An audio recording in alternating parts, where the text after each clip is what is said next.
성도 여러분 안녕하십니까? 우리 주님이 다시 오신다고 하는 재림의 나팔 소리, 참으로 복음의 복된 소식의 시간을 함께 나누는 시간입니다.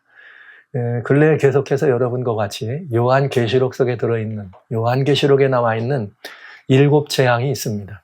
그 7 재앙이 임하도록 한 음행의 포도주, 그 음행의 포도주, 즉 진노의 하나님의 진노를 임하게 한 음행의 포도주가 무엇인지를 여러분과 함께 밝히는 시간입니다. 그 가운데 오늘은 여러분과 같이 음행의 포도주에 취한 세상 가운데 적그리스도는 누구인가 하는 이 문제를 여러분과 함께 다뤄보려고 합니다. 적그리스도라고 하면은 계시록을 연구하는 사람들은 다 관심이 있어요. 그리고 이것 때문에 여러분들이 적그리스도를 알기 위해서 요한계시록을 살피는 분들이 많이 계시죠. 여하튼 이 부분은 아주 중요하고 의미가 있는 부분입니다. 특별히 마지막 때와 관련돼서 오늘 이 시간에 여러분과 같이 적그리스도는 누구인가 아니면 무엇인가 아니면 어떤 것인가 하는 그 정체를 밝히는 시간이에요. 여러분과 같이 의미 있는 이 시간 함께 진행해 보도록 합니다. 성경은 진노의 포도주를 임하게 한, 진노의 포도주를 마실 수밖에 없게 한 어둠의 세력들을 종교적으로, 정치 권세를 떠나서 종교적으로 음녀라고 표현합니다. 그러나 단순한 정치 권세를 말할 때는 여기 뭐라고 되어 있는가 하면 음녀가 7머리 10뿔 가진 짐승을 탔다. 짐승은 정치적 권세예요. 나라들이고 왕들이고. 그런데 음녀가 여기에 짐승을 탔다고 하면 이거는 거짓 종교가 이 세계 정치와 정권과 연합됐다고 하는 걸 알 수 있죠. 그래서 음녀예요. 정치와 종교가 연합한 그런 이 바벨론이죠. 음녀라고 얘기한 것인데. 땅의 임금들로 더불어 음행하고 땅에 거하는 자들로 음행의 포도주에 취하게 했다고 한 그 음행의 포도주를 살피는 시간인 거죠. 이것 때문에 하나님의 진노가 임하고 역사는 큰 어려움을 겪어왔고 겪을 것입니다. 근데 지금까지 음행의 진노의 포도주를 봤더니, 음행의 포도주를 봤더니 우상을 경배하는 일이 음행의 포도주더라. 그리고 또 그 우상에 경배하도록 하는 그런 그 수단으로 짐승의 표를 강요하는 것이 마지막 시대의 음행의 포도주더라. 그런데 알고 봤더니 짐승의 표는 뭐와 관련이 있더라? 태양 숭배와 관련이 있더라. 그리고 이런 모든 것들을 우리가 이렇게 무조건 강요한다고 되는 건 아니거든요. 무조건 핍박한다고 그래서 어떤 사람들이 따르는 건 아닙니다.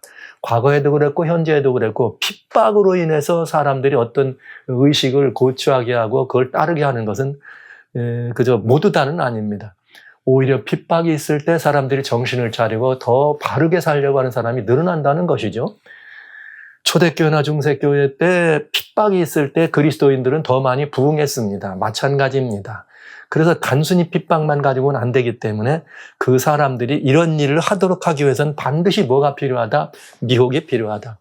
근데 그 미혹을 하나님의 몸된 교회를 미혹하는데 세상 사람들이 다 우러러보는, 뭐 그렇잖아요. 우리 교회에서 어떤 목사님들이 말씀을 주시거나 이럴 때도 공자와 예를 들면 그저 이 동양의 철학의 어떤 아니면 서양의 철학의 무슨 뭐 하이데거 해사코 무슨 뭐 니체 해사코 이런 말을 하면 야 저분 연구 많이 한 분이다 훌륭한 분 이렇게 대접을 받잖아요. 그러나 그런 것들은 다 그리스도를 쫓는 것이 아닌데 그런 헬라의 철학 사상이 교회 안에 들어와서 그것이 이렇게 예수님을 부정하게 하는 결정적인 영향을 가져다 준 영혼은 불멸이요 영원한 지옥이 있다고 하는 그런 부분들을 가지고 교회 안에 들어와서 교회를 통해서 세상을 온전히 미혹하게 하는 그런 모습들을 보았습니다. 이제 그 무역 중에서 오늘은 또 한 가지를 더 봐야 되는데 진노를 불러온 음행의 포도주인데 이제 오늘은 적그리스도라는 부분. 적그리스도라는 말은 다른 말로 바꾸면 인간을 숭배한다 이런 뜻이에요. 피조물을 숭배한다는 뜻입니다. 왜냐하면 적그리스도란 그가 예수님의 자리에 앉아서 예수님 대접을 받기를 원하고 하나님 대접을 받기를 원한다는 이야기니까 그런 것입니다. 자, 그런데 마지막 때에 계시록 13장 역시 이제 계속 요한계시록 보는 거니까요. 마지막 때 큰 이적을 행하되 심지어 사람들 앞에서 불이 하늘로부터 땅에 내려오게 하더라. 이런 이적을 행하는 것이 있어요. 여러분, 적그리스도의 탄생은 반드시 뭐와 관련이 있는가? 이적과 관련이 있습니다. 왜 그런가 하면 이 이적은 많은 사람들로 하여금 이적의 주인공들에게 시선을 집중하게 하죠. 어느 누가 이적을 행한다 그러면 그 이적을 행한 사람은 유명한 사람이 되는 거예요. 모든 사람이 그를 따르든지 아니면 뭐 모든 부가 그에게 뭉쳐지든지, 아니면 모든 여러 같은 이 세상에 정치든 종교든 무엇이든 이적이 일어나면 전부 다 사람들의 마음이 미혹되는 것을 볼 수가 있죠. 그러니까 마지막 때에 성경에 큰 이적을 행하되 심지어 사람들 앞에서 불이 하늘로부터 땅에 내려오게 하는 일이 있다. 그래서 이 이적으로 말미암아서 사람들을 어떻게 하는 거예요? 짐승의 우상에게 경배하도록 하는 이런 일을 하는 것이죠. 그런데 누구에게 칼에 상하였다가 이렇게 다시 살아난 그런 짐승들에게. 결국은 뭐냐? 짐승의 우상과 표를 받도록 뭐로 미혹합니다? 이적으로 미혹합니다. 그런데 그 이적이라는 것은 뭘 말하는가? 누가 이적을 행하느냐 이거예요. 이것이 여기 성경에는 지금 새끼양같이 일어나서 용처럼 말하는 짐승을 표현됐습니다. 그럼 짐승은 정치적 권세라 그랬습니다. 그러면 정치적 권세는 짐승이라고 대변된 그 나라가 이적을 행할 건가? 아니면 그 어떤 그 시스템이면 시스템, 이적은 대개 어디서 일어나는 거예요? 종교적 영향력이니까 종교적 단체에서 일어날 것인가? 마지막 계시록 13장에 나오는 두 번째 짐승은 짐승들 중에서도 사자가 있고 곰이 있고 무슨 뭐 표범이 있고 무슨 뭐 일곱 머리 열 뿔 가진 짐승이 있고 뭐 이렇게 복합 짐승이 있지만 여기 짐승 계시록 13장에 나오는 두 번째 짐승은 양이라는 짐승으로 나와요. 그럼 이 양이라고 하는 것은 조금 짐승 중에서는 다릅니다. 왜냐? 성경에 나오는 여러 짐승들이 있는데 그 짐승 가운데 양은 특별히 뭐와 관련되어 있느냐? 제사와 관련이 되어 있어요.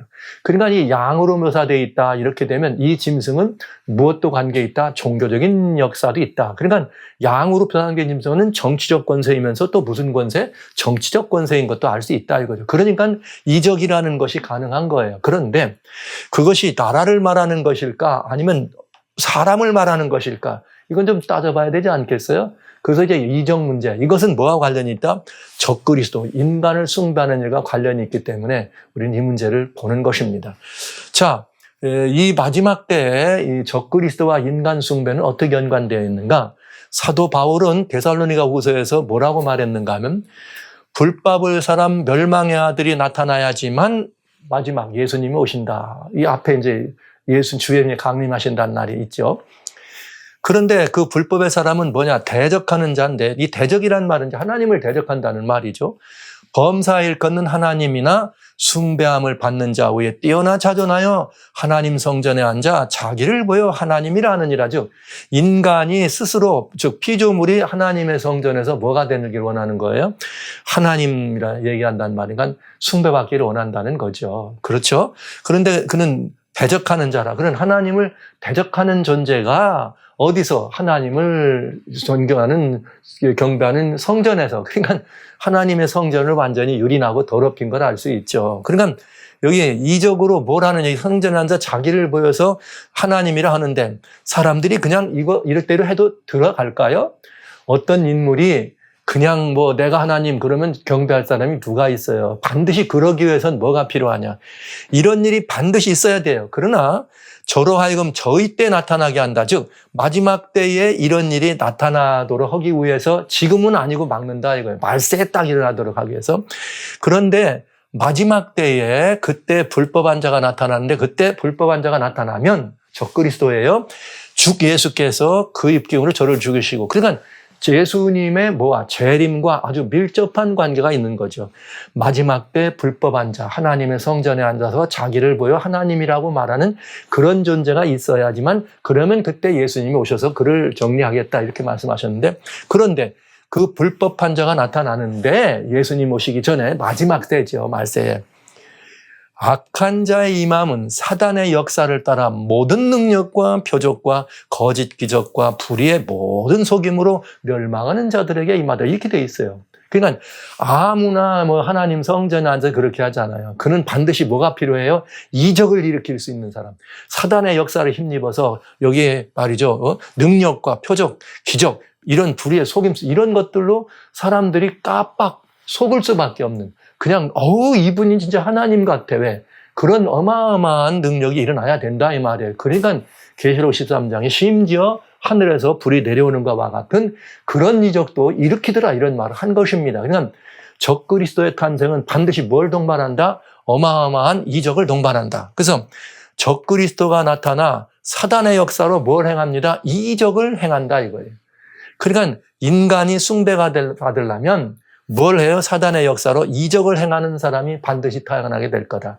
그가 하나님을 대신해서 내가 하나님이다 할 때 그는 적그리스도가 된다고 하는 것을 알 수가 있네요. 예수님도 뭐라고 하셨느냐면 이렇게 말씀해서 마태복음 24장에 자 많은 사람이 너 미혹받지 말라 하시면서 미혹받지 말라고 하면서 제일 처음에 무슨 일이 있을까요? 했더니 제일 첫 번째가 미혹받지 말라. 근데 그 미혹이 뭐였느냐면 이거였어요. 나는 그리스도라 하여 많은 사람을 미혹하게 하리라. 그러니까 마지막 때에 나타날 미혹의 주인공이 있는데 그는 누구라 그래요? 나는 그리스도다. 그러니까 이적을 일으키는 것은 한 존재, 나라나 어떤 그런 시스템이 아니고 사람이라는 걸 알 수가 있습니다. 그러니까 나는 누구라고 한다? 그리스도다. 그러나 그는 그리스도가 아니기 때문에 적그리스도인 것이에요. 그리고 이어서 계속해서 그때에 사람이 너희에게 말하되 보라 그리스도가 여기 있다 저기 있다 해도 뭐하라? 믿지 말라. 네. 예수님이 사람들이 그렇게 말한다고 그렇게 되는 거 아니다. 그러니까 여기저기서 내가 그리스도라고 하는 그런 존재들이 있다는 거예요. 그 다음에 또 거짓 선지자들도 일어난다는 거죠. 그런데 문제는 뭐냐면 이들이 공통적으로 하는 일은 뭐냐면 거짓 그리스도죠. 적그리스도 하는 일은 큰 표적과 기사를 보여 할 수만 있으면 택하신 자들도 미혹하게 하리라. 여러분, 이 미혹은 뭘 동반해요? 이적을 동반해요. 그래서 지난 시간에도 말씀드렸습니다만 요한복음 4장 48절에 너희는 표적과 이사를 이적을 보지 않으면 결코 믿지 않을 거다. 그러니까 표적과 이적을 좋아하는 사람들은 그 표적과 이적을 보고 홀바당 따라가게 돼 있는 거죠. 그러니까 여러분 이건 아주 마지막 때에 여러분 우리 모두는 다 참된 성도는 하나님의 말씀에 근거한 신앙, 말씀의 반석 위에 있지 않으면 그 신앙은 매우 위험합니다. 계시록 12장 1절에 나오는 한 여인이 있죠. 정결한 여인. 그는 누구를 어떻게 했느냐? 달을 발에 밟았다 그랬어요. 달은 뭐 하는 것이죠? 해가 있다는 것을 증거하는 것입니다. 성경은 뭐라 그랬는가? 달에 대해서 시편 89편에 궁창의 확실한 증인이 누구라 그랬는가? 달이라 그랬어요. 궁창의 확실한 증인이 달이란 말은 뭘 증거하는 증인이에요? 89편에. 달은 태양을 증거하는 것이에요. 그것처럼 궁창을 밟았다고 하는 거예요. 달을 밟았다고 하는 것은 태양을 증거해요. 그러면 예수님께서 누가복음 2장에 보면은 의의 태양으로 이 땅에 오실 때에 성경은 뭐라 했는가? 요한복음 5장 38절에 너희가 성경에서 영생을 얻는 줄 알고 성경을 상고하거니와 이것들이 내게 대하여 증거한다. 그러니까 예수님에 대하여 증거하는 것이 뭐예요? 성경이고 성경은 구약 성경에 뭐로 묘사되어 있다? 달로 묘사되어 있다 하는 것입니다. 그러니까 굉장히 중요해요. 달이 그래 예수님 뭐라 그랬어요? 마태복음 7장에서 너희가 반석 위에 내가 하는 이 말씀의 반석 위에 서 있지 않으면 홍수가 날 때 여러 이런 것들이 날 때 흐드러지겠다. 마찬가지 말인 것입니다. 여러분 표적과 능력과 기사가 엄청나게 넘어가기 때문에 야 놀랍다. 이건 진짜 아닐까 해서 택한 자들도 미혹받게 받을 만큼 적그리스도는 사단의 역사로 이적을 행하게 될 것입니다. 그러니까 이걸 자세히 봐야 되는 거예요. 지난 시간까지 봤던 이 계시록 13장에는 이 짐승 7머리 10뿔 가졌는데 사자의 머리로 한 이 짐승이 죽게 된 상처가 있습니다. 그러면 한번 시절이 꺾였다가 죽게 된 상처가 다시 살아나. 그러니까 말세에 이것이 다시 역사한다 이 말이에요. 이 말로. 뭘로 역사할 거냐? 여기 나와 있는 모습 그대로입니다. 사자 머리는 우상 숭배를 강요했던 바벨론 제도였고 여기 곰발은 말이죠. 태양을 숭배했던 페르시아의 종교였고 헬라로 나와 있는 이 네 머리, 7머리 중에서 4머리 표범의 짐승은 헬라라고 하는 철학으로 예수님을 부정하게 하는 영원한 불멸이다. 영원한 지옥이 지글지글 있어서 지옥불로 너희를 심판할 거다. 그래가지고 사람들을 두려워서 예수께로 나오게 하든지 아니면 두려워서 뭔가를 해가지고 연옥으로 올려 이런 사단의 미혹이 있었다는 것을 반복될 것을 설명해 주는 거예요. 그리고 마지막이 뭐예요? 법제도를 정해서 뭐라는 거예요? 법제도를 정했는데 인간을 숭배한다. 즉 피조물을 숭배한다는 거죠. 로마라고 하는 나라는 가이사, 로마의 황제를 주로 숭배했기 때문에 예수님을 이렇게 고소를 할 때 유대인들이 우리에게는 가이사 외에는 왕이 없습니다. 이렇게 했어요. 가이사 빌라도가 이 예수님을 무지한 것 같아서 안 건드리려고 그러니까 그 유대인들이 와가지고 빌라도한테 총독이요. 우리는 가이사 외에는 다른 하나님의 신이 없습니다. 왕이 없습니다. 근데 이 사람이 왕이라고 합니다. 그러니까 유대인의 왕은 우리들의 유대인 왕, 이들의 왕이 아니고 가이사가 우리의 왕입니다. 이렇게 하면서 왕으로 예수님을 고소한 거예요. 그런 일을 마지막에 어떻게 한다? 이것이 반복될 것을 얘기한 거예요. 반복될 것. 그렇게 해서 그것을 반복해서 마지막으로 용이 여자에게 분노해서 어떻게 합니까? 그 여자의 남은 자손 곧 하나님의 계명을 지키고 예수의 증거를 가진 사람들을 없애면서 하나님을 대적하고 예수의 증인들, 예수의 증거를 가진 사람이 누굽니까? 예수님의 증인들이죠. 그들을 없애려고 한다 이 말이죠. 그래서 지금까지 본 거예요. 교권 우상으로 세상을 완전히 장악해서 교회가 최고 지상 주권을 갖게 될 때, 그 다음에 또 그렇게 되면 교회에게 이렇게 순종한다는 뜻으로 짐승의 표를 강요하게 될 것이다. 그때 되면 이 짐승의 표는 민초들은 우리들은 모르지만 지난 시간 보신 것처럼 알고 봤더니 뭐라고 돼 있어요? 그런 이 캐논로의 그 교회법에 보면은 여러분들 10계명을 바꿔놓고 넷째 계명을 바꾸고 넷째 계명을 주일 중 첫째 날에서 러드데이라고 했지만 실제 그 사람들의 얘기는 썬데이라고 그리고 the day of the sun 태양의 날이라고 하는 것을 여러분 보셨습니다. 그러니까 굉장히 무서운 음모가 있는 것을 알 수가 있는 거죠. 그리고 또 이렇게 철학, 영원불멸로 예수님을 대적했는데 마지막으로 그들이 하는 일은 뭐냐? 인간 숭배죠. 하나님 자리에 피조물을 앉도록 하는 일을 하고 법제도를 제정하게 되면 그거는 이제 그야말로 이 모든 일이 완성되게 되는 것이죠. 그래서 이런 일들이 있을 거라 얘기를 하고 있습니다. 그래서 이번 시간에는 그 네 번째 로마를 통해서 이루어졌던 그런 일들이 어떻게 예수님을 완전히 십자가에 못 박았던 로마를 통해 이루어졌던 일들이 마지막 시대에 다시 어떻게 반복될 것인가를 따져보는 거예요. 그런데 그것은 뭐라? 적그리스도. 적그리스도가 탄생한다는 말은 인간을 어떻게 하는 거예요? 숭배하게 한다는 거죠. 뭘? 피조물을. 그러니까 여러분 이게 굉장히 무서운 일 아니에요? 누구든지 숭배의 대상은 하나님의 계명 가운데 뭐였어요? 하나님 외에는 없습니다. 그러니까 여기 하나님의 계명을 유린하는 이유는 바로 그런 데 있는 거예요. 예. 그래서 적그리스도란 도대체 뭘 보고 적그리스도라고 하느냐 이걸 좀 알아봐야 되겠고 적그리스도가 어떻게 역사 이게 이제 이 히스토리도 되고 워크도 돼요. 아주 이렇게 제가 표현을 해놨는데 적그리스도가 어떤 그 과거에 어떻게 등장했었나도 보고 또 그것이 어떻게 일을 했는지도 좀 보려고 하는 것입니다. 그리고 적그리스도가 일으킬 이적이나 또 그를 통해서 미혹하는 건 무엇을 의미할까? 그리고 마지막 때 결국은 적그리스도의 나타남이 있는데 이것은 어떻게 등장할 것인가 하는 문제를 따져보는 것입니다. 자, 먼저 적그리스도의 영이 있는데 이 적그리스도를 구분할 수 있어야 됩니다. 그런데 여러분 아시는 것처럼 적그리스도는 적그리스도의 영이 바로 드러날 때 그 영을 소유하고 있는 이들이 누구의 적그리스도가 될 수 있는 거죠. 그러니까 마지막 때에 등장하는 그야말로 적그리스도 중에 적그리스도가 있는가 하면 일상 속에서도 우리가 이런 적그리스도의 영의 은혜를 받는 건 예수님의 영이 있는 사람들은 그리스도인이라고 그러죠. 적그리스도의 영이 있는 사람들은 적그리스도인인 거예요. 가짜 그리스도인이라 이 말이에요. 그것처럼 적그리스도의 영이 있습니다. 근데 무엇으로 구분하는가? 요한일서 4장 1절로 3절에 사랑하는 자들아 영을 다 믿지 말라.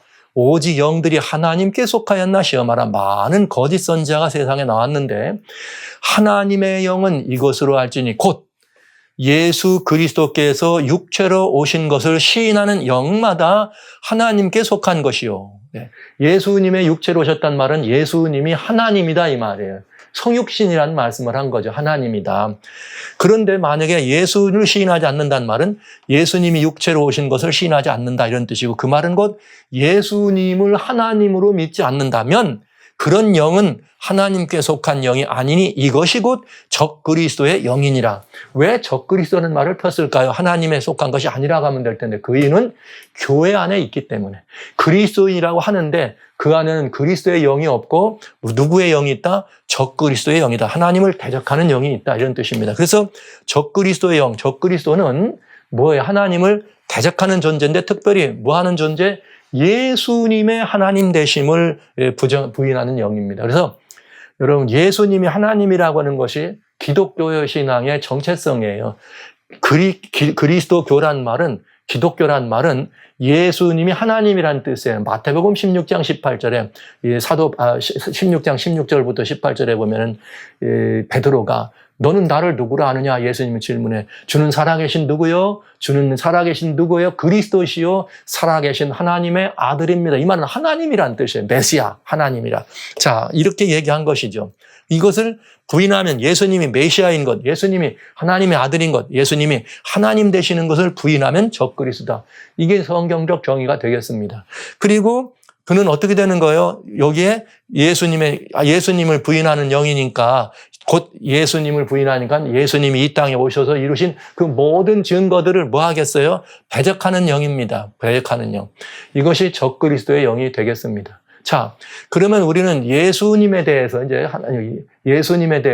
아주 중요한 예수님이 이 땅에 오셔서 이루신 육체로 오셔서 하나님이 육체로 오셔서 하나님의 아들이 이 땅에 오셔서 육체로 오셔서 이루신 일이 뭐예요? 예수님의 증거죠. 그 예수님이 이루신 일이 뭐냐면은 성육신 하셔서 우리의 죄를 대신하여 십자가에 달려 돌아가시고 죽은 지 3일 만에 부활하시고 승천하셔서 어떻게 하는 거예요? 하나님의 보좌 우편에 계시면서 우리의 누가 되신 거예요? 대제사장이 되신 거죠. 자, 그런데 이것이 예수의 증거란 뭐냐 이 말이에요. 그러면 예수의 증거는 예수님의 제자들이 가진 증거인데 이것이 어디에 들어있냐? 누가복음 24장 44절로 48절에 예수님이 부활하신 다음에 엠마오로 가는 두 제자에게 나타나서 예수님을 보이시고 다시 돌아가 제자들이 모인 데 가셔서 예수님께서 모세의 율법과 선지자의 글과 시편에 가리켜 나를 가리켜 기록된 예수님 모든 것이 이렇게 이루어져야 되지 않겠느냐. 그러니까 이게 무슨 말이에요? 여기 구약 성경에 들었던 이 말이 이루어져야 되는데 이 말이 예수님을 통해서 이루어졌다 이거예요. 근데 그거를 가리킨 거예요. 그러면서 마지막으로 제자들에게 위임합니다. 뭘 위임하느냐? 이르시되 이와 같이 여기 성경에 말씀하신 이것처럼 그리스도가 고난을 받고 그리스도가 뭘 받고? 고난을 받고 제3일에 죽은 자 가운데서 살아날 것. 즉 고난의 증거가 있고 예수님의 부활의 증거가 있고 그 다음에 이렇게 하심으로 주님이 뭐가 되세요? 우리의 구원의 근거가 되셔.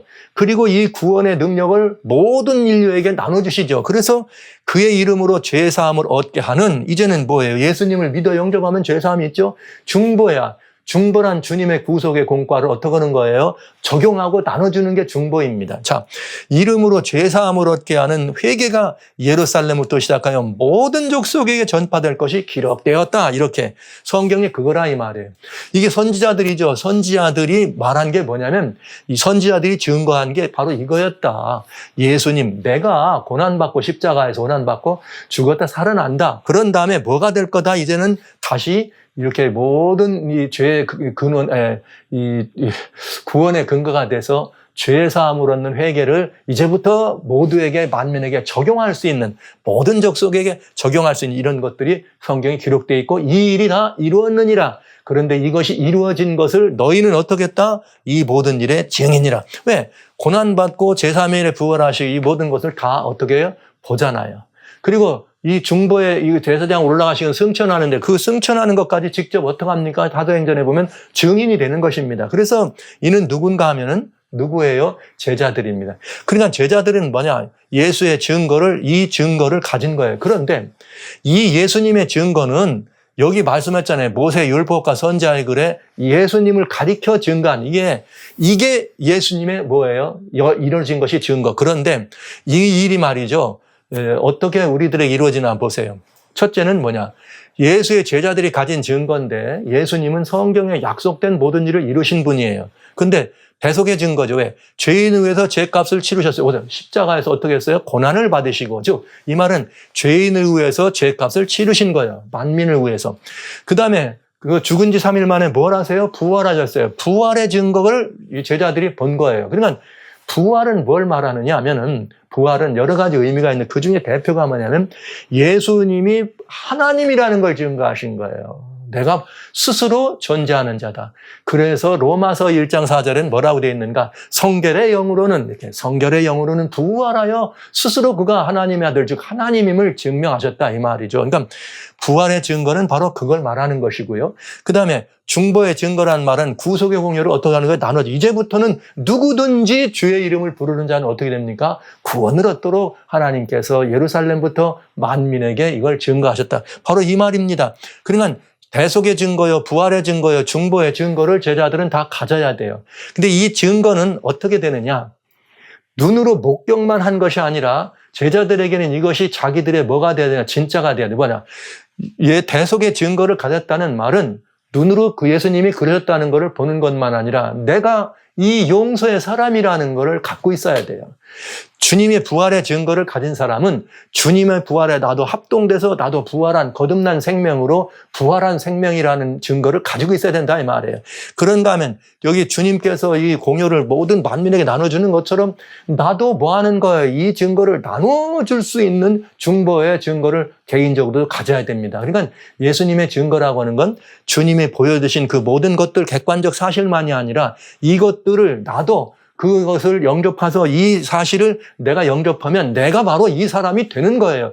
그러니까 말로만 하는 게 아니라 나를 보라 이렇게 말할 수 있어야죠. 나를 보라고. 내가 바로 예수님 대속의 증거를 가진 사람이다. 죄사함을 얻은 사람. 내가 바로 주님의 부활에 참여한 사람이다. 이렇게 말할 수 있는 것이 예수님의 증거가 되는 것입니다. 그리고 이 예수님의 증거를 받은 사람들은 그냥 증거하지 않습니다. 그냥 증거하지 않아요. 반드시 성경은 뭐라 했는가? 오직 성령이 너에게 임하시면 너희가 권능을 받고 예루살렘과 온 유다와 사마리아와 땅끝까지 이르러 내 증인이 되리라 하시니라. 즉 예수님의 증거를 가졌기 때문에 이것을 가서 증거할 때 예수님의 누가 되는 거예요? 증인이 되는 거예요. 예수님의 증인들은 뭘 가지고 있어요? 예수의 증거를 가진 사람들입니다. 그런데 이들은 그냥 가지지 않아요. 성령의 권능을 힘입어서라야만 이 일을 한다 이 말이에요. 이거 대단히 중요한 말이에요.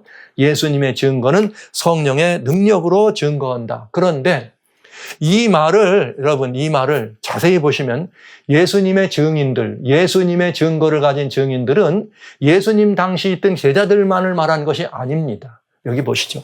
베드로전서 1장 10절로 12절에 이렇게 되어 있어요.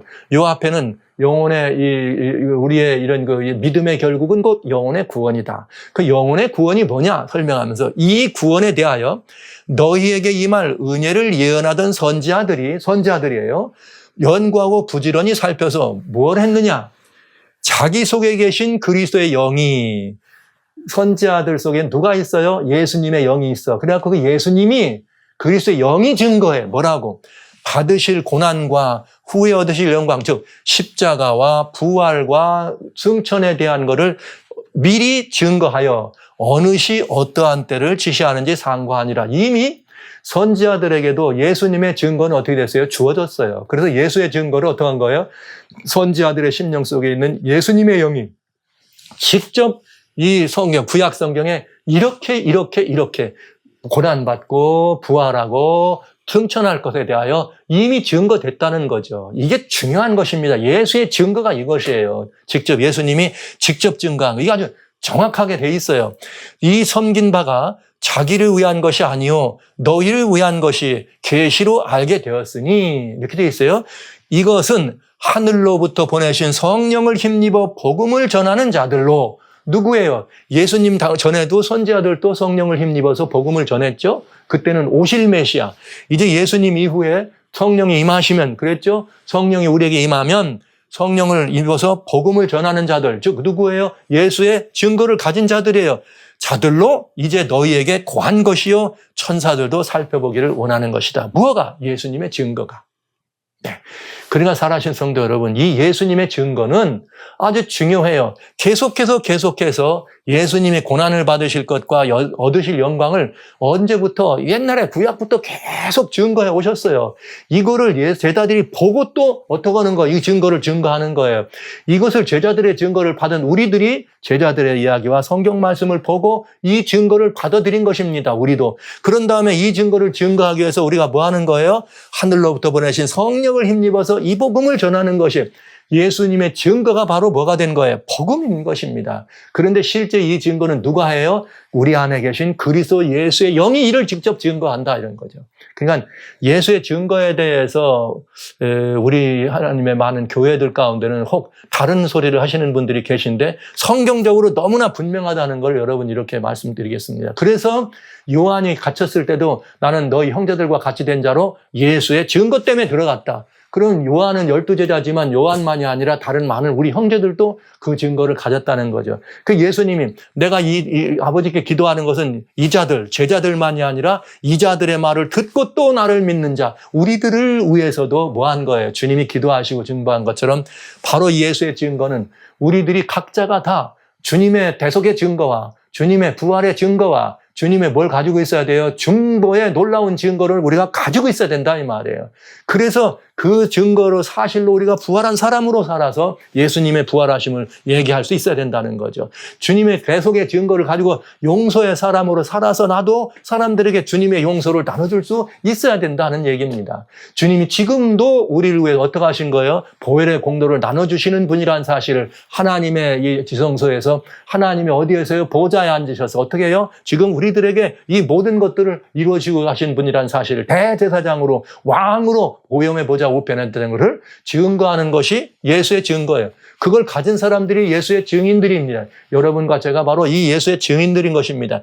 그러니까 사단은 어떻게 하는 거예요? 그리스도의 영이 아닌 적그리스도의 영을 통해서 이 증거를 보지 못하도록 하는 거죠. 적그리스도를 통해서 예수의 증거를 보지 못하도록 하는 거예요. 예수님이 하나님이 아니라고 얘기하려고 하는 거죠. 왜냐?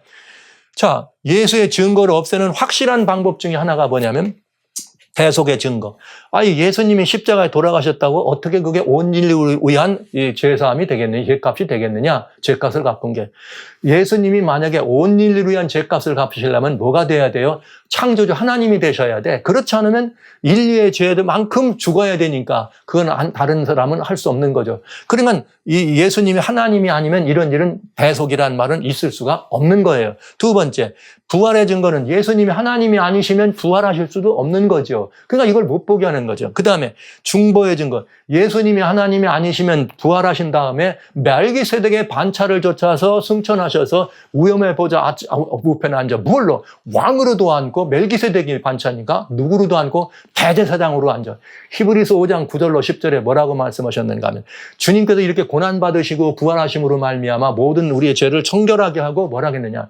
모든 믿는 자들에게 구원의 근거가 되시고 멜기세덱의 반차를 쫓아 대제사장으로 승천하셨다. 우염의 보좌 우편. 이렇게 너무나 분명하게 말씀이 되어 있는 것입니다.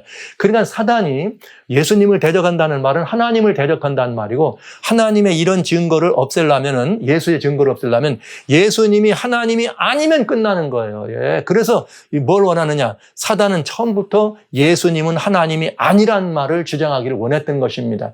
그래서 지난 시간 말씀드렸던 철학으로 교회에 병들겠다고 할 때, 철학으로 병들겠다고 할 때 뭐가 있었다고 그랬어요? 니골라당이라 이런 영지주의들. 그들은 와가지고 예수님을 하나님, 참 하나님이 아니고 이게 차등의 하나님으로 얘기하고 또 어떻게 믿어서 구원받냐? 그 예수님을 천만의 말씀 깨달음으로 구원받는다. 그러니까 행함이고 율법이죠.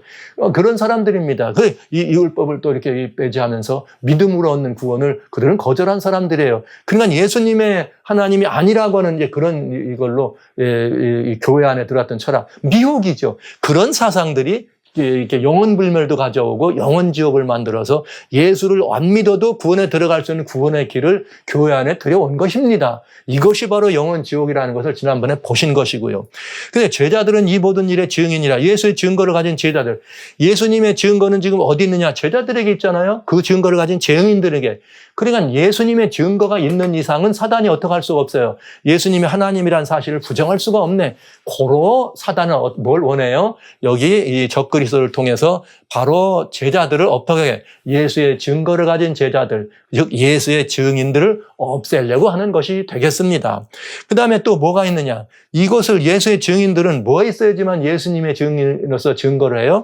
성령의 권능으로 일을 하는 거죠. 성령의 권능으로. 그래서 제자들이 초대교회는 제자들이 어디 가서 복음을 증거할 때 예수님께서 하신 말씀처럼 너희가 나보다 더한 걸 할 수 있다. 보혜사 성령이 오시면 이보다 더한 일을 한다.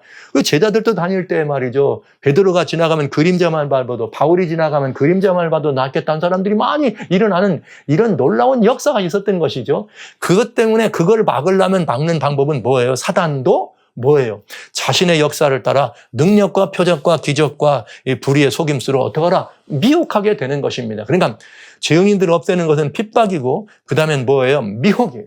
여러 표적들과 이런 것들로 그 다음에 거짓 철학이나 이런 역사로 미혹해서 이렇게 예수님을 따르지 못하도록 그래서 하나님을 부정하도록 하는 것이 사단의 일이었습니다. 그게 바로 중세기를 통해서 다니엘 7장에는 작은 뿔이라고 하는 한 시대를 통해서 이 역사를 이루어진 거죠.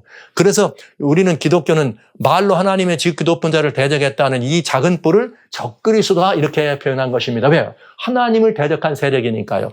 그리고 그가 이런 역사를 할 거라는 것. 그 다음에 이 작은 뿔은 뭐와 마찬가지였다? 요한계시록 13장에 첫 번째 나오는 복갑짐승이 되어서 작은 뿔이 하늘과 똑같은 일을 하는데 짐승이 입을 벌려 하나님을 향하여 회방하고 말이죠.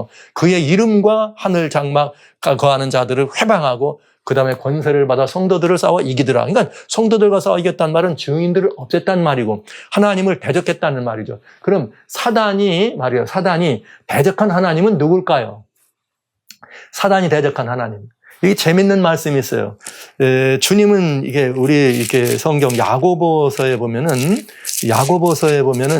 우리 사단에 대해서 뭐라고 성경이 이렇게 얘기를 했느냐면 이렇게 표현을 하고 있네요. 이 사단에 대한 얘기를 하면서 주님께서 이렇게 말씀하세요. 야고보서 2장의 19절에 내가 하나님은 한 분인 줄을 믿느냐? 잘하는도다. 귀신들도 믿고 떠느니라. 이렇게 되어 있어요.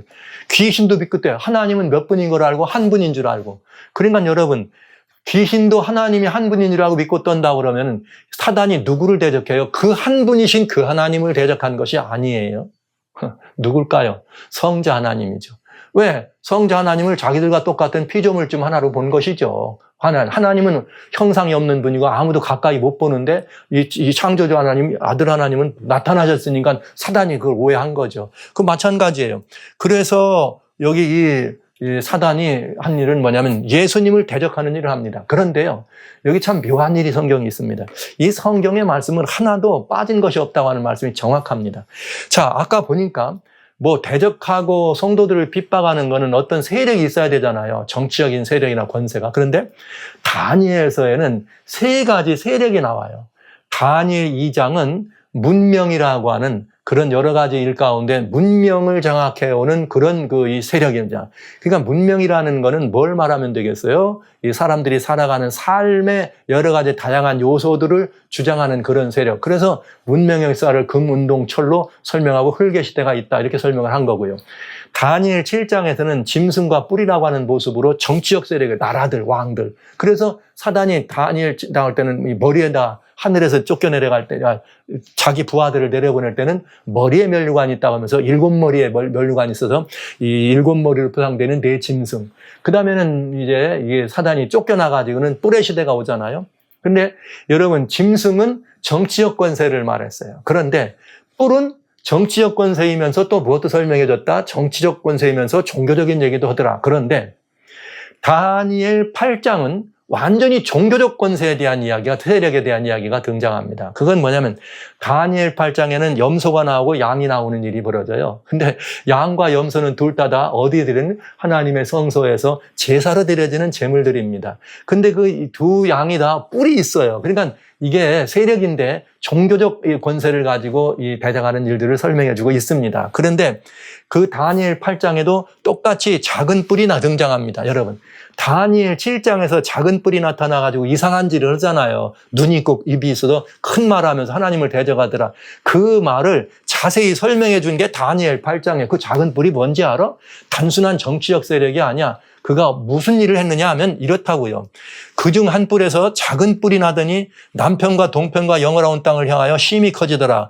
그러면서 이게 어디까지 커졌느냐? 이렇게 저 뿔이 하나 쭉 나오면서 작은 뿔이 처음에는 막 이렇게 나와가지고 커지더라 이런 말이에요.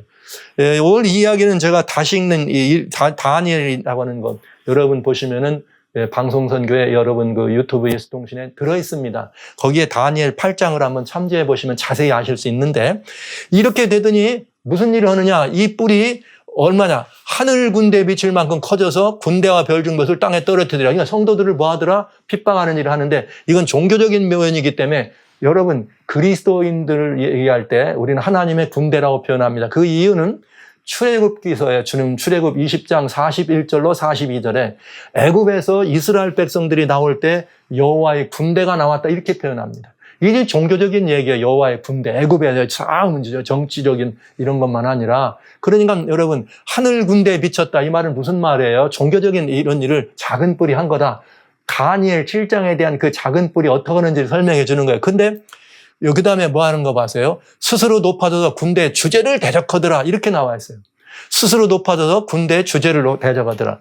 아까는 여기 뭐라 했는가 하면 작은 뿔 하나가 나와서 남편과 동편과 영화로운 땅을 향하여 여기에 영화로운 땅을 어디를 말합니까? 이게 구약 당시니까 아직 이스라엘이 있을 때 예루살렘을 영화로운 땅이라고 그랬습니다. 다른 데로 얘기하지 않고 영화로운 땅.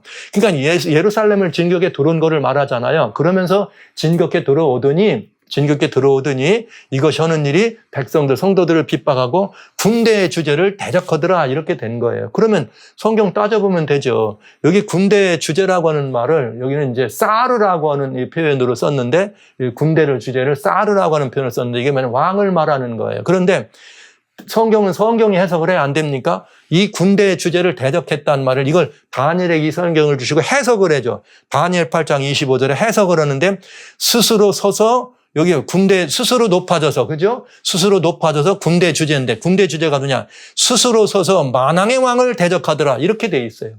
이 군대의 주제는 누구예요? 만왕의 왕입니다. 만왕의 왕 그럼 누구일까? 작은 뿔이 지금 만왕의 왕을 대적했다 이렇게 되죠. 그러면 작은 뿔의 역사니까 이거는 아까 계시록으로 말하면 그 13장에 나오는 그 짐승이죠. 그래서 그 짐승이 그런 짓을 하다가 어떻게 됩니까? 이렇게 7재앙이 왔죠. 즉 그게 음행의 포도주가 돼서 7재앙이 왔죠. 7재앙 중에 나와 있는 성경이 요한계시록 17장 14절. 그게 음녀에 멸망할 때 뭐라고 나오느냐. 새끼 양과 더불어서 전쟁을 하는데 어린 양과 더불어 전쟁하는데 어린 양은 누구냐. 만왕의 왕 만주일주 이렇게 돼 있습니다. 와우. 그러니까 어린 양이 만왕의 왕 만주니까 그건 누구예요? 예수님을 말하는 거예요. 실제 예수님이 재림할 때 아마겟돈 전쟁이 일어나서 군대들이 막 동원할 때 그때 예수님이 그 옷에 이름 쓴 것이 있는데 만왕의 왕이다. 여기 계시록 19장 16절에. 그러니까 여러분 거기서 말하는 군대의 주제는 누구예요? 예수님. 그러니까 예수님을 대적하더라 이거예요. 예수님을 대적했는데 아까 말씀드렸어요. 그리스도를 대적하는 것이 적그리스도의 영이다. 그런데 어떻게 예수님을 대적했느냐 하면 이렇게 예수님을 대적해. 그에게 매일 드리는 제사를 제하여버렸고 그의 성소를 헐었다. 여러분 신약에는 성소가 어디입니까? 이스라엘은 끝장났으니까 신약의 성소는 어디예요? 교회죠. 하나님의 교회. 참 하나님의 교회. 참 하나님의 백성들이잖아요. 그러니까 어떻게 되나요? 똑같잖아요. 진멸했다고 하는 말을. 작은 뿔이 진멸한 거나 똑같잖아요. 그러면서 매일 드리는 제사를 제해버렸다. 매일 드리는 제사라는 게 타미드라고 하는 말인데 매일 드렸다. 그런데 중요한 거는 그 제사의 의미보다는 매일 드리는 제사를 누구한테 드렸어요? 그에게, 즉 군대 주제에게, 즉 예수 그리스도께 올라가야 될 제사를 어떻게 해요? 제하여 버렸다. 이렇게 말한 것입니다. 그럼 예수님께 올라갈 제사를 제하여 버렸다는 건 뭘 말하는 거예요? 우리 성도들이 제사장이 뭘 해야 돼요? 예수님께 직접 나가야 되잖아요. 신약 당시에는 우리 성도들이 어떻게 합니까? 주님께 직접 나가잖아요. 은혜의 보좌 앞으로 직접 나갈 수 있어요. 누구예요? 거기 가면 왕이시요 대제사장인 예수님이 어디 앉아 계세요? 은혜의 보좌 앞에 있기 때문에 군대의 주제, 즉 만왕의 왕 앞에 나갈 수 있는데 그걸 못 나가도록 했다 이 말이에요. 그러니까 예수님이 우리들을 위해 이루어놓으신 구속의 공과를 우리가 직접 힘내는 일을 못하도록 지금은 십자가 이후니까 뭐예요? 중보의 은혜를 입지 못하도록 주님의 놀라우신 중보권으로 백성들을 가는 일을 꺾었다 이거죠. 못하게. 이제 이따 보시면 돼요. 이게 어떻게 나타나나. 그 다음에 또 백성과 매일 드리는 제사가 그것이고 이 말은 무슨 말이냐. 매일 드리는 제사를 군대 주제에 드렸는데 이번에는 백성과 매일 드리는 제사가 붙였단 말은 백성을 자기 임의대로 했다는 뜻이고 제사도 그게 가져갔다는 거죠. 이 작은 뿔이. 그러면 제사권을 가져갔다는 뜻이에요. 근데 이게 백성과 매일 드리는 제사예요. 즉 백성이 가지고 있는 제사권이에요. 그러니까 이 백성이 뭐 하는 백성입니까? 하나님께 직접 나갈 수 있도록 제사를 드릴 수 있는 권세가 있는 그런 자격이 있었는데 그걸 못하게 했다 이거죠. 누가? 작은 뿔이. 그래서 이게 종교적인 얘기입니다. 이거를 성경은 뭐라고 말했느냐. 베드로전서 2장 9절. 오직 너희는 택하신 족속의 왕 같은 제사장. 너희가 누굽니까? 여러분과 저입니다.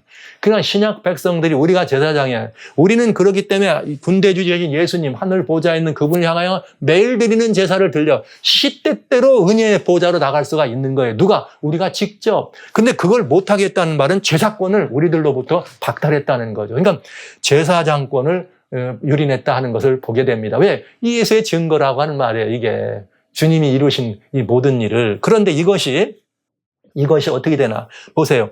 용이 자기가 땅으로 내어 쫓긴 것을 보고 남자를 낳은 여자를 핍박하는지라. 그러니까 이 핍박을 하는 동안이 한 때와 두 때와 반 때 동안 이게 하나님의 백성들을 핍박합니다. 이렇게 핍박했지만 한 때와 두 때와 반 때가 끝나면 머리 하나가 상하여 죽게 되잖아요. 그러면은 여기서 만치느냐? 사단의 핍박은 여기서 마치지 않는다는 거죠. 성도들은 누구기 때문에 이제 성도의 다른 이름은 예수님의 증인들입니다. 예수님의 증인이란 말은 예수님의 증거를 가졌다 이런 뜻입니다. 그러니까 대단히 중요한 거예요. 그러니까 사단의 핍박은 여기서 맞춰지지 않고 어떻게 해요? 죽게 된 상처에 회복이 일어난다. 어디 예언돼 있어요? 계시록 13장에 예언됐잖아요. 상처 하나, 머리가 하나 상하여 죽게 됐더니 죽게 된 상처가 낫더라. 나으면 그 일이 어떻게 돼요? 반복될 거죠. 그러면 다시 일어나는 적그리스도의 정체가 뭔가 우리는 거의 답을 찾아오게 됐네요. 중세라고 하는 타락한 교회를 통해서 바로 무슨 일을 해온 거예요? 적그리스도 일을 해온 것입니다. 그래야 적그리스도가 되는 거예요. 적그리스도는 어디 절에서 나오지 않아요. 적그리스도는 이슬람 가지고 있는 그런 어떤 마스크에서 나오지 않아요. 적그리스도는 어디 인도에 있는 힌두교의 사당에서 나오지 않습니다.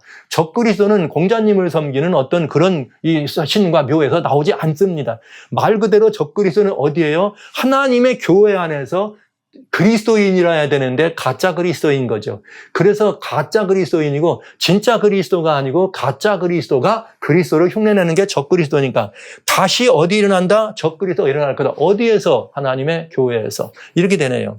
그런데 데살로니가 후서 2장에 뭐죠? 말세에 다시 한번 일어나는데 적그리스도가 어디에? 하나님 자리에 앉는다. 이게. 그래서 저는 대적하는 자라 범사 일컫는 하나님이나 숭배함을 받는 자에 뛰어나 자존하여 성전에 앉아 자기를 보여 하나님이라고 하더라. 그때는 언제요? 예수님이 막 오시기 직전이에요. 그렇게 되면 그때 불법한 자가 나타나는데 그러면 예수님이 이제 오시는 거죠. 그러니까 적그리스도가 탄생하는 건 예수님의 재림과 아주 밀접한 관계가 있다고 하는 것을 알 수 있습니다. 그런데 그냥 안 와요. 어떻게 해요? 사단의 역사를 따라서 능력과 이걸로. 왜 그래요? 아까 말씀드렸잖아요. 성령의 권능을 흉내내려면 어떻게 해야 돼요? 사단도 뭘 해야 되는 거예요? 자기의 이것들을 가기 위해서 이적과 기적을 나타내야 된단 말이에요. 그러니까 참 그리스도의 영이 아니지만 그런 일을 하는 거예요. 그래서 예수님이 이 땅에 오실 때 내가 주의 이름으로 주여 주여 다 귀신도 쫓고 능력 행했으면 나는 너를 모른다. 적그리스도라 이런 말을 한 거잖아요. 적그리스도라. 자, 이렇게 우리는 답을 찾을 수가 있습니다. 그래서 예수님께서도 그리스도가 여기 있다 저기 있다도 믿지 말라. 거짓 그리스도들이 일어나서 택한 자도 미혹할 큰 표적이 있겠다. 그러니까 마지막 때 뭐가 있나요? 이런 모든 표적이 있을 거라고요. 그리고 그런 표적이 일어나는 것만 아니라 하나님의 마지막 백성들을 어떻게 환난 넘겨줘서 예수님의 이름을 위하여 모든 민족에게 미움을 받을 거다. 여러분과 저는 이제 민족에게 미움 받을 게 아주 어쩔 수 없는 일입니다. 이건 뭐 어쩔 수 없는 우리들의 운명입니다. 이건 그리스도인으로서 당연히 걸어가야 될 것이라는 걸 우리가 알게 되는 거죠. 그런데 이것이 어떻게 이적과 기적으로 흉내낼 것이냐. 여기 보면 딱 나와요. 적그리스도는 참된 이적을 흉내낼 것이다. 그건 거짓 이적이라고 성경에 분명히 말씀되어 있으니까 어디에 그 예시가 들어있는가. 열왕기상 18장에 보면 엘리야가 말이죠. 3년 반 가뭄이 끝난 다음에 아합 임금한테 가서 모이게 하세요. 그래갖고 갈멜산으로 모여. 그런 다음에 바알과 아세라의 사제장들이 말이죠. 400명, 450명, 850명이 계속 종일토록 거기다가 송아지 잡아 올려놓고서 막 춤추고 옷을 괴롭게 하고 막 이렇게 소리를 질러도 일이 벌어져요? 안 벌어져. 그랬더니 이제 엘리야가 저녁 소재 드릴 때쯤에 이제는 어떻게 해서 이스라엘 하나님 사람들한테 불러갖고 자, 송아지를 잡아서 각을 떨어 올려놔라. 올려놓고 그 다음에 어떻게 한 거예요? 물통 4개를 가져다가 물을 갖다 버라. 또 버라. 3번씩이나 물을 갖다 붓게 한 다음에 엘리야가 하나님께 이렇게 기도합니다. 아브라함과 이삭과 이스라엘의 하나님 여호와여, 주께서 이스라엘 중에서 하나님이 되심과 진짜, 지금 저 보셨죠? 전 가짜라는 거죠. 백성들이 봤으니까. 그렇게 열심히 막 옷을 찢고 몸을 찢고 다 해도 역사가 안 하니까. 내가 주의 종이 됨과 내가 주의 말씀대로 이 모든 일을 행하는 것을 오늘날 알게 하소서. 여호와여 내게 응답하옵소서. 내게 응답하옵소서. 이 백성으로 주 여호와는 하나님이신 것과 주는 저희의 마음을 돌이켜 하는 것을 알게 하옵소서 하매, 하늘에서 어떻게 돼요? 여호와의 불이 내려서 번제물과 나무와 돌과 이 모든 것을 태우고 또랑의 물을 핥더라. 그런 놀라운 역사를 보니까 비로소 사람들이 여호와 그는 우리 하나님이다. 여호와 그는 하나님이다. 이렇게 됩니다. 이적을 보니까 그제서 어떻게 하는 거 하나님이라고. 이게 누구 역사요? 엘리야 역사예요. 우리 성경에는 이 엘리야가 여호와의 크고 두려운 날이 임하기 전에 하나님께서 그 마지막 엘리야의 심령과 능력으로 또 종들을 보낸다고 안 합니까? 바로 그 일이 마지막에 일어나게 되겠죠. 그런데 여러분, 이게 성령의 권능으로 일어날 일입니다. 그러면 마지막에 이것이 성경에 그대로 되어 있는 역사인 걸 우리는 알 수 있어요. 그런 다음에 이렇게 역사가 일어난 다음에 무슨 일이 벌어져요? 바알과 아사사라의 사자들을 잡아가지고 다 죽여라! 종교적 대대적 개혁이 일어납니다. 그럼 이게 말세에도 이런 똑같은 개혁이 일어나야 안 됩니까? 말세도 일어나야 되겠죠. 그런데 이거는 또 말세에 무슨 역사도 되는가? 여전히 마지막 때 계시록 13장 13절로 15절 큰 이적을 행하는데 심지어 사람들 앞에서 불이 하늘로부터 땅에 내려오게 하고, 그러면 생각나는 거 있죠? 이게 지금 종교적인 얘기죠. 우상으로 나가는 거니까 짐승 앞에서 받은 바 이적을 행한다. 땅에 거하는 자들을 미혹해야 되니까 이게 종교적인 얘기죠. 그런 다음에 칼에 상하였다가 살아난 짐승, 다시 중세 교권 아닙니까? 죽었다가 다시 살아나는 중세 교권이죠. 타락한 기독교라고 솔직히 말씀드리겠습니다. 타락했던 중세 기독교, 천여 년 이상을 세계를 어둡게 몰아왔던 거짓 그리스도, 적 그리스도의 세계가 충만했던 우리의 타락한 기독교. 그래서 종교 개혁이 필요했던 것이고요. 이런 것들을 가져왔던 그 기독교가 다시 어떻게 하는 거예요? 부활한단 말이에요. 다시 교권 우상에 서겠다 이 말이에요. 그런데 여러분, 놀라운 것은 이렇게 될 때 무엇을 통해서 그 일을 해요? 큰 이적을. 사단도 뭘 하기로 원해요? 적그리스도를 통해서 이런 이적을 행할 것이다. 불이 내려오게 하는 이적. 왜요? 이렇게 해야지만 뭐 하는 거예요? 짐승의 우상을 사게 하고 짐승의 우상에 경배하지 않는 다 죽이게 하는. 이스라엘 백성들이 광야에서 무슨 일을 했어요? 갈멜산에서 그렇게 해가지고 불이 내려오는 이적을 이러니까 여호와 그는 우리 하나님이다 한 것처럼 불이 이적에 의해서 내려오니까 저 우상을 세우라, 짐승을 우상을 세우라 이렇게 말하더라 이 말이에요. 그게 그 말 아니에요. 이적이 일어나니까 사람들이, 그러니까 땅에 거하는 자들을 미혹하여 땅에 거하는 자들에게 이르기를, 누가 세워요 우상을? 땅에 거하는 자들이 세우게 하는 것입니다. 이스라엘 백성들은 어떻게 했어요? 불이 나와가지고 그 제단의 제물을 삼기니까 여호와 그는 하나님이다 이렇게 말했잖아요. 똑같은 일을 누가 흉내낸다? 사단이 흉내낸다 이거죠. 그래서 뭘 할 거라? 이적을 행하는데 불이 내려오게는 일을 할 거다. 그렇게 해서 우상에 산 다음에는 이번에는 반대로, 그때는 말이죠, 바알의 사자들을 다 죽였잖아요. 이번에는 누구를 죽일 거예요? 자기들이 이렇게 세웠으니까, 우리가 이겼으니까, 불이 왔으니까 우상을 세우게 하고, 이번엔 누구를? 예수의 증인들을 죽여라. 이렇게 안 되겠어요? 여러분, 이게 성경적인 원리로 우리 앞에 떨어지는 이야기인 것입니다. 이런 모습들을 우리는 보게 되는 거죠. 자, 그런데 이게 마지막 때에 반복된다 그랬어요. 그렇다면 지금까지 보신 것처럼 칼에 죽었다가 이게 살아난다고 했습니까? 중세 그게 뭐였다고요? 교권 부활. 그러나 저는 이 문제들을 지난 이제 약 한 10수년 전부터 너무 이렇게 굉장히 두려울 만큼 명쾌하고 분명하게 이런 모습들을 보았기 때문에 여러분들의 그동안도 여러 번 이 역사 속에서 이런 일이 있었다는 걸 말씀을 드렸지만, 오늘 이 문제, 음행의 포도주로 이렇게 만국을 취하게 하고 마지막으로 그렇게 인간이 숭배되면서 하나님의 진노의 포도주를 마실 수밖에 없는 되게 되는 마지막 사건이 우리 눈앞에 일어나는 걸 보기 때문에 이렇게 긴박하게 여러분들에게 재앙이 얼마 안 남았다, 재림이 얼마 안 남았다 이런 말씀을 드린 것입니다. 보시죠. 자, 중세 교권 부활을 우리는 살펴봐야 되는데, 자, 이거는 이제 2014년도에 무슨 일이 벌어졌는가 하면, 2014년도에 지금 현재 이 교황께서 무슨 일을 했느냐면은 이렇게 이 카사산타 마르타뿐만 아니라 이게 엔젤로라는 그 기도의 시간에 아니, 바티칸의 이제 이 말씀 시간에 굉장히 중요한 말을 하네요. 예, 무슨 말을 했느냐면 이런 말을 했어요. 이게 이제 바실리카에 직접 한 말인데, 여기에 우리 교회 안에는, 하나님의 교회 안에는 do it yourself라는 말은 나도 잘할 수 있어요. 나도 스스로 할 수 있어요. 이런 말이라는 건데, 교회 안에는 그런 말이란 있을 수 없어. 교회 안에는 프리랜서라는 존재는 있을 수가 없어. 그러니까 뭐냐면 프리랜서가 뭐예요? 아무데도 소속되지 않고 자기가 이렇게 스스로 일을 해나가는 사람들이 프리랜서 아닙니까? 자, 그런데 왜 그런 게 없느냐? 여기에 이런 사람들이 있다는 거예요. 어떻게 믿느냐 하면은, 어떻게 믿냐? 이렇게 믿는 사람들인데 그들은 뭐냐? 예수 그리스도와 개인적으로 personal, direct and immediate.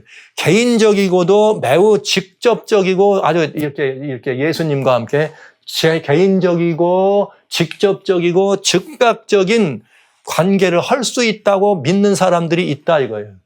뭘 통하지 않고 여기 outside of the communion and mediation of the church라는 말은 교회의 중보가 없음에도 불구하고 교회의 중보를 통하지 않고 교회의 중보를 통하지 않고도 예수님과 개인적으로 직접적으로 즉각적으로 교통할 수 있다라고 믿는 그런 사람들이 있다.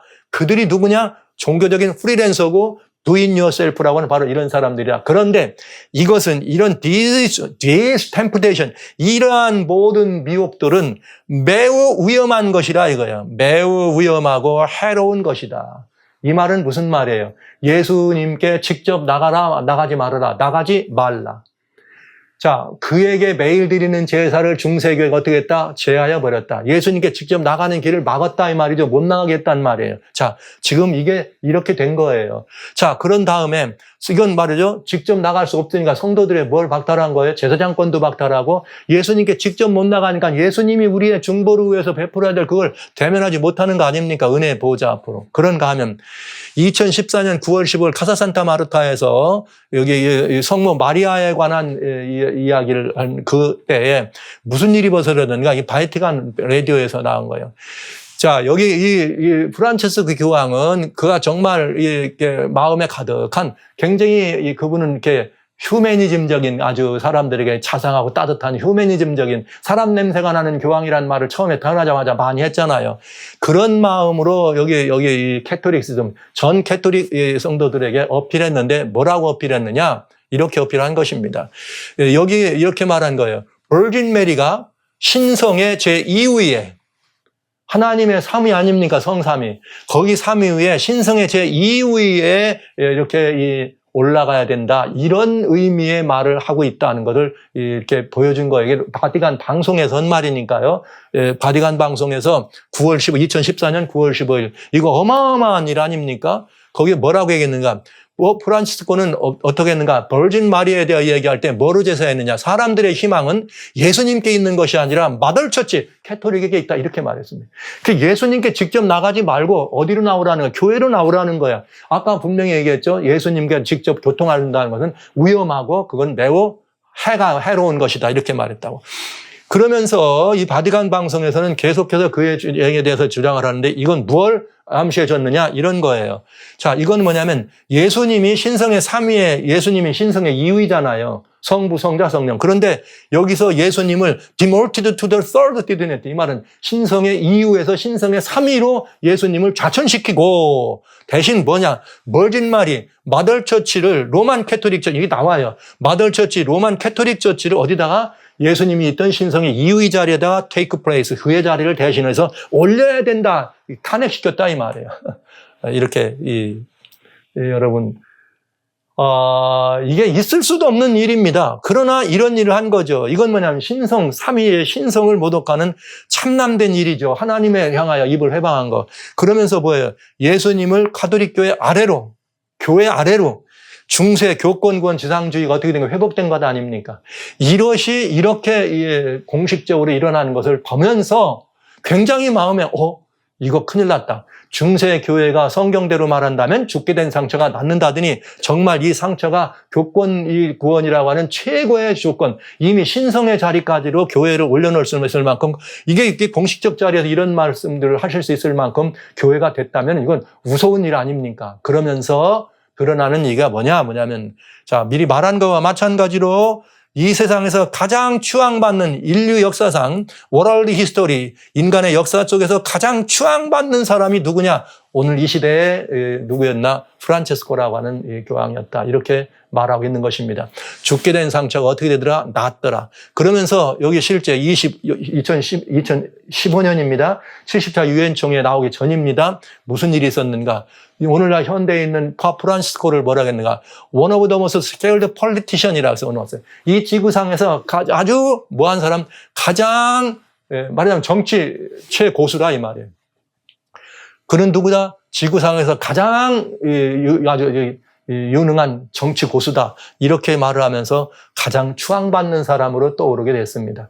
그리고 2015년 그해 무슨 일이 벌어져요? 바티칸 바실리카에다가 여기 말씀하시기를 여기 이미 말씀드린 대로 여기 온라인 온마이 처치 여기 12월 15일 날 이렇게 죽게 된 상처가 나음으로 했던 바로 그 모습이 바실리카에 프로젝트 되는 굉장히 무시무시한 상황을 우리는 보게 된 거죠.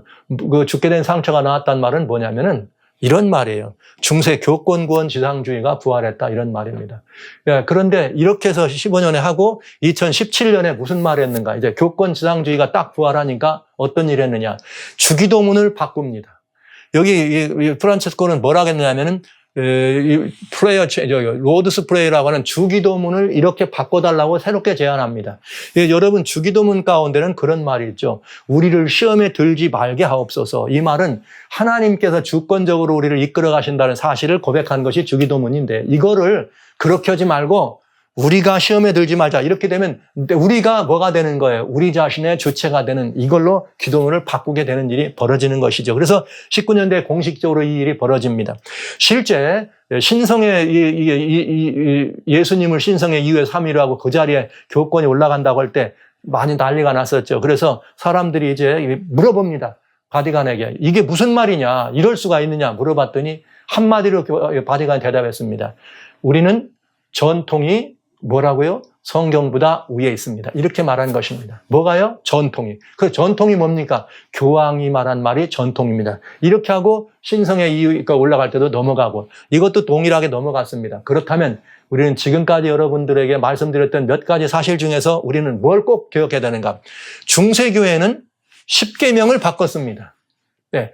거기에는 뭐가 있어요? 사단과 우리들의 관계가 이렇게 없다는 것을 얘기하고 하나님과 관계가 있다는 네 번째 계명이 있기 때문에 창조주로 빼버리고 사단이 뭘로 바꿨어요? 주일 중 첫째 날로 안식일을 바꾸면서 십계명을 바꿨잖아요. 하나님의 말씀을 바꾸잖아요. 뭘로? 교권으로. 그러더니 마지막 교회는 지금 현재 뭘 한 거예요? 십계명은 이미 바뀌어졌으니까 뭘 바꿨어요? 주님께서 말씀하신 주기도문을 바꿨습니다. 예수님을 직접적으로 뭐 한 거예요? 이렇게. 참남한 거죠. 자, 그래서 굉장히 이 사건들이 이렇게 막 진행되는 걸 보면서 교권 부활이 완전히 이루어졌구나. 이건 완성됐구나. 왜냐하면 이건 법으로 바꿔지는 거니까 이거 받아들였어요. 주기도문도. 그러면 이건 완전히 완성된 거로구나. 그렇다면 이제 뭐만 남았나? 등극하는 것만 남았네 했는데 그때 2020년 5월 14일 날 여기 그 바티칸에서 글로벌 팩트를 열자고 하고 계속 광고하면서 사람들을 모이기로 했습니다. 그런데 코로나가 일어나는 바람에 못 모이고 10월 달로 미뤄졌고 코로나 바람에 10월 달 행사도 반쪽만의 행사밖에 되지 않았습니다. 그리고 2014년 그 해에 무슨 일이 벌어졌는가? 5월 14일 날 이런 장면이 있었습니다. 이제 사람들을 모이라고 했지만 그날 모이진 않았어요. 미뤄졌습니다. 그랬는데 이 코로나로 고통받는 인류를 위한 기도를 하는데 전 세계인들이 이걸 뉴스에 딱 조명하면서 이게 이 바티칸에서 이렇게 땅에 엎드려 가지고 그야말로 하나님께 이 인류의 운명을 맡기는 기도를 하는 이 장면이 있을 때 가슴이 섬뜩했습니다. 혹시 무엇 때문에 섬뜩했을까요? 무엇 때문에? 혹시 저 기도를 할 때 무슨 일이 벌어질까 봐. 예? 무슨 일이? 엘리야가 기도할 때 하늘에서 불이 내려온 것처럼 이 기도를 할 때 무슨 엄청난 이적이나 이런 게 일어나면 어떡하지? 이게 과연 어떻게 될까? 이런 생각이 나더라 하는 것이죠. 그래서 긴장하면서 이 사건을 보았습니다. 그래서 야 혹시 어떤 이적이 불이라 내려오는 것 아닐까? 그러면 이제 요한계시록 13장이 다음 사건인데 우상 서는 것밖에 안 남았는데 그랬는데 그때 아무 불도 안 일어나더라고요. 그래서 아직까지는 이 주님께서 이 기간을 더 미뤄주시고 막으시나 보다. 그리고 그 달에 5월 31일 날 사람이 경제보다 중요하니까 그만 록다운하고 열어라. 그래서 이제 나라들마다 열기 시작하는 일이 벌어져요. 세계 최고의 정치도자고, 예, 코비드 때문에 가장 인기를 얻은 분이 누구냐? 바티칸의 교황청의 총수인 요한 바오로 프란체스코 교황이었습니다. 이것은 우리가 부정할 수 없는 사실이죠. 근데 제가 왜 그 기도할 때 그 장면을 보고 깜짝 놀랐느냐? 이거 걱정이 되느냐? 무슨 사건이라냐? 엘리야를 생각하면서 그런 일이 나면 이것이 마지막 이적을 행하는 일이 될 수 있겠다 걱정을 했고, 또는 왜냐하면 과거의 역사 속에 이런 일이 있었거든요. 페라리스의 교회사에 보면 교황이란 누구냐? 이렇게 얘기하면서 교황은 지극히 충엄하고 높으신 분이기 때문에 그는 단순한 인간이 아니라 하나님이며 하나님의 대리자이다. 이렇게. 레오 13세는 뭐라고 했느냐? 우리는 이 땅에서 전능하신 하나님의 자리를 차지하고 있다. 그러니까 이렇게 말을 하는 순간 데살로니가후서 2장 4절 말씀 생각하잖아요. 하나님의 성전에 앉아서 자칭 하나님이라 하느니라. 생각나잖아요. 이게 중세 교권이었단 말이에요. 그러나 이 교권이 어떻게 된다? 다시 부활한다. 근데 부활하는데 이미 어떻게 해요? 신성의 말이죠. 예수님을 신성에서 2에서 3위로 내려야 된다. 교회를 통해서 말이야. 주님께 나가야지. 교회를 통하지 않고 예수님께 나가지 말라. 이런 이야기를 하는 것이 2014년부터 이루어지고 2020년에 인류를 위해서 이렇게 일을 한다고, 이렇게 막 고난 중에 있는 코로나 때문에 이런 일을 한다고 할 때 그런 모습이 전 세계에 방송될 때, 이야, 이거 큰일 났다. 만약에 거기서 불이 떨어지는 이적만 일어나면 사람들은 그를 누구로 만들겠어요? 이 땅에 있는 하나님 자리에 올릴 것이 분명한 사건이었다고 하는 것이죠. 그러면 이제 저는 또 염려가 됩니다. 왜요? 이제 사람들은 다시 두 번째 팬데믹이 있다고 하잖아요. 2025년. 그럼 그 팬데믹을 죽이기 위해서 어떻게 할 것인가 걱정이 됩니다. 그런 모든 인류가 바라보는 그런 때에 모든 인류가 보는 앞에서 어떤 일을 이루면 그때 틀림없이 그런 이적의 역사와 함께 이런 일이 일어나게 되겠다 걱정이 되는 거죠. 바로 이렇게 이 인간이 이 적그리스도의 자리에 스스로 자신의 정체를 드러낸 것이 바로 종교개혁의 불씨가 된 것이고요. 종교개혁이라고 하는 것이 바로 이 교권 제도에서 나왔던 그런 교권이 곧 뭐다? 적그리스도다 이렇게 하면서 종교개혁이 일어나게 된 것이었습니다. 자, 이렇게 되니까 이것이 미혹의 정점인데 이제 어떻게 될 것인가. 자, 큰 이적을 행해서 우상을 섬기게 하기 바로 직전에 무슨 일이 벌어졌어요? 이 짐승의 권세를 받아 우상에게 생기를 주는 일이 있다. 자, 만약에 그런 일이 있을 때 거대한 불이 하늘에서 정말 떨어진다면 여러분 어떡할 것 같아요? 다 와우! 이건 진짜 저분 하나님이다. 이렇게 하고 어떡하게? 예? 저분이 예수님이다. 살아계신 예수님이다 하고 그 앞에 나갈 거 아니에요. 그러면 사람들이 우상을 만들고 우상으로 하여금 뭘 줘요? 생기를 주어 말하게 한다. 이 말은 그 우상이 교권이기 때문에 교권이 뭘 할 수 있어요? 말하게 한다는 말은 뭐 하는 거예요? 법을 제정하든지 가르침을 하든지 말하잖아요. 라우다도시와 같은 이런 것들이 이제는 법령이 된다고요. 그렇게 되면 무슨 일이 할까요? 반드시 별이 내려오는 이적이 행해질 것입니다. 요거 하나 남은 것입니다. 우리가 예의주시해서 볼 것입니다. 정말로 불이 떨어질지 아니면 뭐 다른 말로 혹시 사단은 우리가 이걸 알고 있는 걸 알으니까 불로 안 하고 예를 들면은 어마어마한 역사가 있었는데 이렇게 어느 분의 이런 일로 엘리야와 같이 그런 일을 했더니 막 불이 내려오든지 어떤 이적이 나오면서 사람들이 다 뒤집어지는 그걸 바라보면 어떡할 거예요? 반드시 이런 이적이 있을 것이다. 지금 하나만 남은 것입니다. 이 이적이 나오면 나머지 일이 서게 될 것이고요. 그렇게 되면 짐승의 우상을 세우고 우상이 말하게 할 것이다. 그러면 법을 세우고 제도를 만들면 아까 여기 봤죠. 엘리야 때도 그런다면 뭐하라? 다 거짓들을 죽여라. 그럼 이게 지금 거짓이 참이 돼버렸잖아요. 왜? 적그리스도가 그거 아닙니까? 가짜 그리스도가 하나님의 성전에 앉은 것 아닙니까? 그렇게 되면은 뭐 할 거예요? 이제는 진짜를 없애겠죠. 그러면 진짜는 뭐예요? 예수의 증인들을 없애라는 법령을 세우게 될 것입니다. 이 예수의 증인을 없애라는 법령이 서는 것과 마찬가지로 뭐가 서게 되는 거예요? 짐승의 표를 받지 않으면 매매를 못하게 하니까 어떻게 하는 거예요? 안 받으면 안 되도록 사람을 끌어가겠죠? 그러면서 예수의 증인들 어떻게 할 거예요? 그렇게 하지 못하도록. 그러나 누구는 예수의 증거를 가진 사람들은 부활의 증거가 있기 때문에 죽음을 두려워하지 않습니다. 예수의 증거를 가진 사람들은 뭐가 있어요? 대속의 증거, 용서받음의 증거 때문에 두려움이 없습니다. 그래서 예수의 증거를 가져야지만 짐승의 우상과 짐승의 표를 경배하게 하고 않으면 죽인다 할 때에 그걸 맞서 싸울 수 있는 위대한 힘이 일어날 수 있다고 하는 것이죠. 자, 이렇게 될 때 하나님께서는 그 장면을 보시고 그냥 계시지 않고 어떻게 하는 거예요? 바로 불법한 자가 그렇게 그때의 불법한 자가 나타나리니 주 예수님이 직접 그를 어떻게 한다? 입기로 죽이신다. 이게 뭐죠? 계시록 16장에는 계시록 14장에는 뭐라고 나와요? 둘째 천사가 이를 따라 나오면서 무너졌다, 무너졌다, 큰 성 바벨론이야. 모든 나라를 음행의 포도주를 네가 먹였구나. 그러면서 이 음행의 포도주를 먹여가지고 그 다음에 무너지니까 셋째 번 천사가 나타나면서 짐승의 우상에게 경배하고 그 표를 받으면 하나님의 진노의 잔을 마실 거다 하는 속간이 벌어지게 됩니다. 이렇게 될 때에 뭐가 일어나요? 일곱 재앙이 일어납니다. 그래서 일곱 재앙이 일어나면서 여기 첫째가 가서 대접을 땅에 쏟음에 악하고 독한 헌대가 짐승의 표를 받은 사람과 우상에 경배하는 자들에게 나더라. 이렇게 하면서 하나님의 공의로운 심판이 이렇게 시작되게 되는군요. 음행의 포도주를 받은 모든 사람들에게 어떻게 됩니까? 진노의 포도주를 마시게 됩니다. 그러면서 그들만이 아니죠. 이번에는 적그리스도의 번거지. 또 다섯째 천사가 대접을 짐승의 보좌에 쏟았으니까 이게 뭐예요? 적그리스도의 번거지죠. 여기에 쏟아가지고 보좌를 완전히 끝장을 내는 것을 보게 됩니다. 그 장면을 계시록 17장 뭐라 하겠느냐. 일곱 대접을 가진 일곱 천사 중 하나가 와서 가라되 이리 오라 많은 무리에 앉은 큰 음녀. 무리는 이제 여러 번 말씀드렸습니다. 이제 백성들과 열국과 방언이라 많은 사람들을 움직였던 음녀, 음행의 포도주를 취하게 했던 음녀에 받을 심판을 보리라 하는데 결국은 음녀가 망합니다. 누구의 손에 의해서 망하느냐.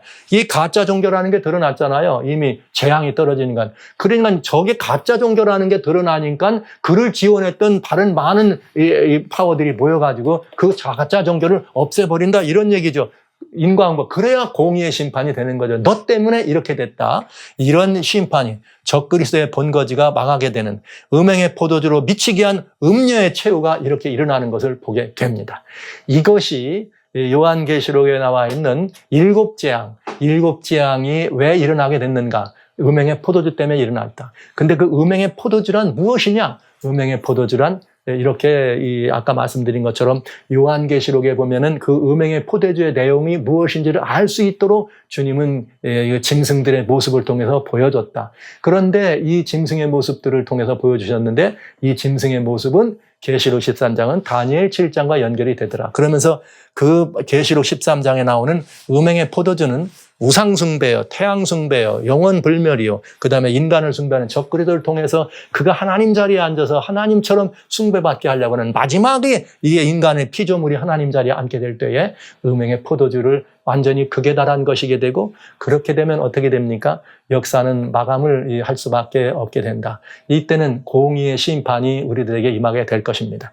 자, 우리는 이렇게 해서 심판의 때가 가까웠으니 어떡하라? 하나님을 경배하라 하는 세 천사의 기별을 우리가 지금까지 보면서 그 세 천사의 기별이 심판할 시간이 이르렀다고 했는데 이 계시록에 나오는 이 심판할 시간이 됐다고 할 때 여기에 나와는 심판에는 세 가지 심판이 있다. 그 세 가지 심판이 무엇인지를 지금까지 본 중에 뭘 봤어요? 공의의 심판이 있었다. 이거는 환난받게 하는 사람들을 환난받게 하는 자들에게는 환난으로 갚으시고 환난받는 가는어와 함께 안식으로 갚으시는 것이 하나님의 공의니 즉 하나님의 공의의 심판이 무엇인지를 우리가 살펴본 계시록에 등장하는 첫 번째 심판 공의의 심판을 지금까지 보게 된 것입니다. 그럼 이제 이 계시록 속에는 보상의 심판도 있고 종말의 심판도 있다. 공의의 심판은 재림 전에 일어날 일이지만 우리가 목격할 것입니다. 그러나 예수님 재림 때 뭐가 일어난다? 상과 벌이 마련된 보상 심판이 이루어지게 될 것이다. 매우 흥미진진하겠네요. 지금까지는 공의의 심판을 봤으니 이제부터는 보상의 심판이 무엇인지를 보는 시간을 갖도록 그렇게 하도록 하겠습니다. 사랑하시는 성도 여러분, 성경 말씀에만 우리가 온전히 시선을 집중하면 사단의 마지막 역사가 어떨 것인가를 알게 됩니다. 사단은 인간 지상대리자를 통해서 이적이 내려오는 역사를 통해 가지고 그 이적을 내려오게 하고 택한 자를 또 미혹해서 하나님을 떠나게 할 것입니다. 그러나 하나님의 진리, 하나님의 말씀, 하나님의 영이 감동된 우리들은 우리 안에 뭐가 있어요? 하나님의 계명과 예수의 증거가 있는 사람들입니다. 오라 어떠한 핍박이 와도 나는 부활의 증거를 가진 사람입니다. 오라 어떤 누가 무슨 뭐라고 얘기해도 너 같은 사람이 어떻게 그러냐 해도 우리는 하나님이 우리를 위하시면 누가 우리를 뭐라고 해요? 송사하리요. 예수님이 우리를 위하여 어떻게 하셨는데 다 갚으셨는데 이렇게 얘기하면서 예수님의 증거를 우리가 가진 사람들입니다. 그리고 그런 사람들을 위해서 아버지여 저들이 하는 바를 알지 못합니다. 예수님이 하셨던 것처럼 그 중보의 증거를 우리는 똑같이 우리의 삶을 통해 드러내면서 이 마지막 시대를 담대하게 지나가고 승리할 수 있는 사람이 될 수 있음을 또 명심해 주시기를 바랍니다. 예수의 증거를 여러분의 심령 깊숙이 새기게 되셔서 그 증거가 여러분의 삶을 통하여 일상 속에서 날마다 물씬 증거될 수 있는 아름다운 백성, 하나님의 참된 증인, 예수님의 증인이 되어주시기를 주의 이름으로 축원합니다.